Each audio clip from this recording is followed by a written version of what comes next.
ఆచి చికెన్ మసాలా. తెలంగాణలో కేబినెట్ విస్తరణకు రంగం సిద్ధమైందా? సీఎం రేవంత్ రెడ్డి హస్తిన పర్యటనతో మంత్రివర్గ విస్తరణపై క్లారిటీ వచ్చిందా? ఈసారి కేబినెట్లో ముగ్గురికి అవకాశం కల్పించి ఇద్దరికి ఉద్వాసన పలుకుతారని పార్టీ వర్గాలు అంటున్నాయా? అటు టీపీసీసీ చీఫ్కు కేబినెట్ బెర్తు ఖాయమైందని పార్టీ వర్గాల్లో చర్చ జరుగుతుందా? అందుకే మాజీ ఎమ్మెల్యే జగ్గారెడ్డికి టీపీసీసీ పగ్గాలు అప్పగించాలన్న డిమాండ్ వినిపిస్తుందా? Let's watch the story.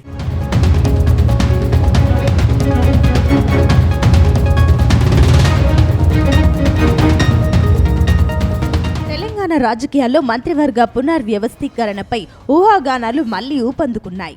CM Revanth Reddy, TPCC chief Mahesh Kumar Goud Hastina పర్యటనలో ఏఐసీసీ పెద్దలతో వరుస భేటీలు జరపడం రాష్ట్ర రాజకీయాల్లో హాట్ టాపిక్ గా మారింది. ఏఐసీసీ అధ్యక్షుడు మల్లికార్జున ఖర్గేతో, ఆ తర్వాత పార్లమెంట్లో రాహుల్ గాంధీతో సమావేశాల తర్వాత కేబినెట్ కూర్పుపై ఒక స్పష్టమైన నిర్ణయానికి వచ్చే అవకాశం ఉందని తెలుస్తోంది. ఈ దఫా విస్తరణలో సామాజిక సమీకరణాల ఆధారంగా ముగ్గురు కొత్త ముఖాలను మంత్రివర్గంలో చోటు కల్పించే అవకాశం ఉన్నట్లు ప్రచారం జరుగుతోంది. అయితే వరుస వివాదాలలో చిక్కుకున్న ఇద్దరు ప్రస్తుత మంత్రులకు ఉద్వాసన పలికే సూచనలు కనిపిస్తున్నాయి. కొత్త వారికి అవకాశం కల్పించడంతో పాటు పార్టీ విధేయులకు ప్రాధాన్యత ఇవ్వాలని హైకమాండ్ భావిస్తోంది. ముఖ్యంగా ఉమ్మడి ఆదిలాబాద్, నిజామాబాద్, రంగారెడ్డి జిల్లాల నుంచి ప్రాతినిధ్యం వహించే నేతల పేర్లు ప్రముఖంగా వినిపిస్తున్నాయి.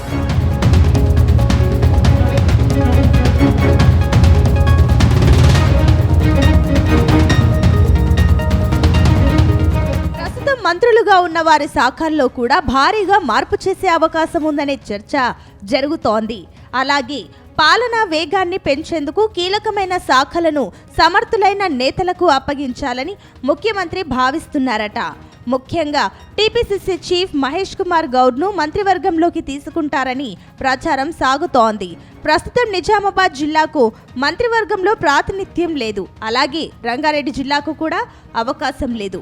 దాంతో మిగిలిపోయిన 2 పోస్టులను మహేష్ కుమార్ గౌడ్ రంగారెడ్డి జిల్లాకు చెందిన ఓ రెడ్డి సామాజిక వర్గం నేతకు ఇస్తారని ప్రచారం సాగుతోంది.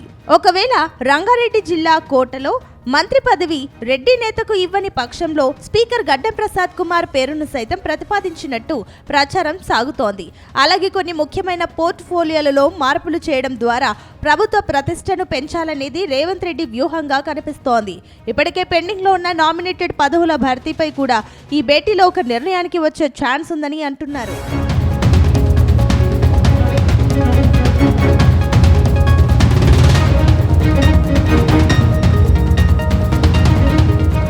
టీపీసీసీ చీఫ్ మహేష్ కుమార్ గౌడ్ కు మంత్రి పదవి ఖాయమైందనే చర్చ పార్టీ వర్గాల్లో జోరుగా సాగుతోంది. ఈ నేపథ్యంలో టీపీసీసీ చీఫ్ పదవిని మరో నేత జగ్గారెడ్డికి ఇవ్వాలని డిమాండ్కు కొందరు మంత్రులు వినిపిస్తున్నారని టాక్. తాజాగా సంగారెడ్డిలో మంత్రులు ఉత్తమ్ కుమార్ రెడ్డి, కోమటిరెడ్డి వెంకటరెడ్డి పర్యటించారు. అక్కడ రంజాన్ ఇఫ్తార్లో మంత్రులు పాల్గొన్నారు. ఈ సందర్భంగా జగ్గారెడ్డికి టీపీసీసీ చీఫ్ అయ్యే అన్ని అర్హతలు ఉన్నాయని కోమటిరెడ్డి అన్నారు. జగ్గారెడ్డి ఎప్పుడూ ప్రజల మధ్య ఉండే మాస్ లీడర్ అని, ఆయన పనితీరు అమోఘమని ప్రశంసలు కురిపించారు.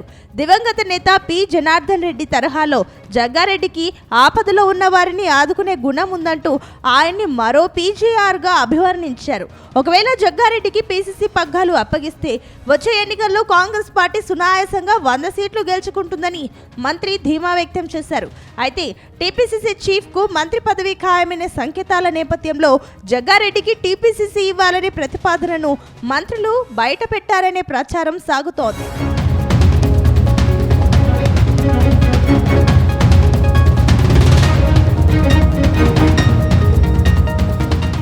మంత్రి వ్యాఖ్యలు అధికార పార్టీలో కాకరేపుతున్నాయి. టీపీసీసీ చీఫ్ గా జగ్గారెడ్డి ఉంటే బెటర్ అన్న మంత్రి కోమటిరెడ్డి వెంకటరెడ్డి కమెంట్లపై సొంత పార్టీ నేతలే భగ్గుమంటున్నారు. మాజీ ఎమ్మెల్యే, కాంగ్రెస్ సీనియర్ నేత ఎరావత్ అనిల్ బహిరంగంగానే కోమటిరెడ్డిని టార్గెట్ చేశారు. పీసీసీ చీఫ్ గా అద్భుతంగా పనిచేస్తున్న మహేష్ గౌడ్పై ఎందుకంత అక్కస్సు అని మండిపడ్డారు. బీసీ నేతను పీసీసీ చీఫ్ గా పని చేయలేరని భావిస్తున్నారా అంటూ కోమటిరెడ్డిని ప్రశ్నించారు అనిల్. కాంగ్రెస్లోని మరికొందరు బీసీ లీడర్లు సైతం కోమటిరెడ్డి కామెంట్లపై రగిలిపోతున్నారని తెలుస్తోంది. ఈ నేపథ్యంలోనే తెలంగాణ కాంగ్రెస్ బీసీ లీడర్లంతా ఒకచోట సమావేశం నిర్వహించడం అధికార పార్టీలో తీవ్ర దుమారం రేపింది. మొత్తం మీద అసెంబ్లీ సమావేశాలు ముగిసిన వెంటనే మంత్రివర్గ విస్తరణ ఉంటుందని పార్టీ వర్గాలు చెబుతున్నాయి. అటు బడ్జెట్ ఆమోదం పొందిన తర్వాత పాలనలో కొత్త ఉత్సాహం నింపేందుకు కేబినెట్ ప్రక్షాళన సరైన సమయమని రేవంత్ రెడ్డి భావిస్తున్నారని అంటున్నారు. అయితే గతంలో కూడా ఇలాంటి వార్తలు వచ్చి వాయిదా పడడంతో ఈసారి నిజంగానే మార్పులు జరుగుతాయా లేక ఇవి కేవలం పుకార్లుగానే మిగిలిపోతాయా అన్నది వేచి చూడాలి.